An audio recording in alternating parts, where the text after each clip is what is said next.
Well, my approach has changed some, partly because of Mr. Trump, but mainly because the American stock market has been going up since 2009, and never in American history have we had such a long period without a stock market problem.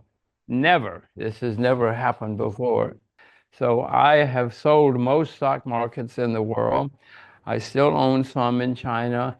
I still own some in Uzbekistan, but I have sold everywhere because I'm worried that the world is going to face problems. Well, when you look at markets, a way often to make money is to find out what stocks have gone up the most, and they're probably also the most overpriced. I mean, there's never a simple answer. I wish there were a simple answer. But so I will look to see what has gone up the most.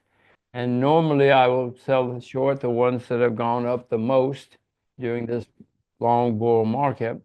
But who knows? I don't know yet. I will try to find stocks that are overpriced and where there's a lot of exuberance or maybe even hysteria. That is a good way to sell short when you're ready. Well, those are good candidates, and they probably will be. Yes, those are the stocks that have gone up a lot. They go up all the time. Everybody thinks they will never go down. So that's the kind of stock, and those stocks, the seven, are certainly high on the list of stocks that will probably be where I will sell short. And by the way, I'm sure I will only short in the United States when I start selling short, because that's where most of the action has been. But if you can find the stocks that have gone up the most, they're also usually the stocks which are the most overpriced, where there's a lot of exuberance, and that is sometimes a way to make money. Well, as I say, right now, I am not investing in many things around the world because the stock markets, anyway, have been so successful in the past few years that nearly everything is at a high. And I don't like buying when everything is making highs. So my investment strategy at the moment is to have a lot of cash. I have cash in US dollars. Now, the US dollar is a very flawed currency. The United States is a gigantic debtor. So you probably what you should say is, well, why do you own US dollars? I own US dollars because most people in the world think it's a safe haven.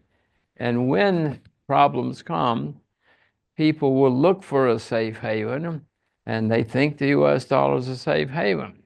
So when problems come, the US dollar is going to go up a lot. I hope that I'm smart enough to sell my US dollars when that happens, because the US is the largest debtor nation in the history of the world, and the debt gets worse and worse every day. I don't know how those people in Washington cannot count, cannot add, cannot subtract. The debt is staggering, and it keeps going higher, but nobody seems to care except me and a few other nuts like me. We're going to have financial problems again in the United States, and I would say probably in 2025 or 2026. Yes, we are overdue. It's already been the longest in American history, so we're probably going to have problems in the next year or so. Maybe they've already started. I don't know. I know that from the beginning of America, we've always had recessions.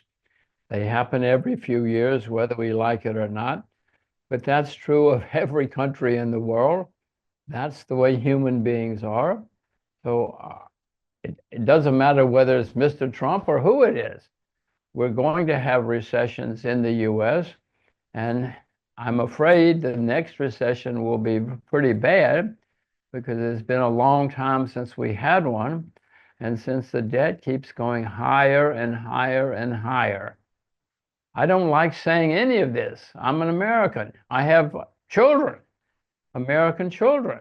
So of course I don't like it. But ever since I've been alive, America's been talking about solving its debt problem, and it never has. Yes, 100 years ago, in 1925, Britain was the richest, most powerful country in the world. Within 50 years, Britain was bankrupt. Bankrupt. IMF had to bail them out because they started spending and borrowing and spending and borrowing, and literally the richest country in the world in 1925, by 1976, was bankrupt. It can happen again. It has happened many times in history, and unfortunately, it will happen again.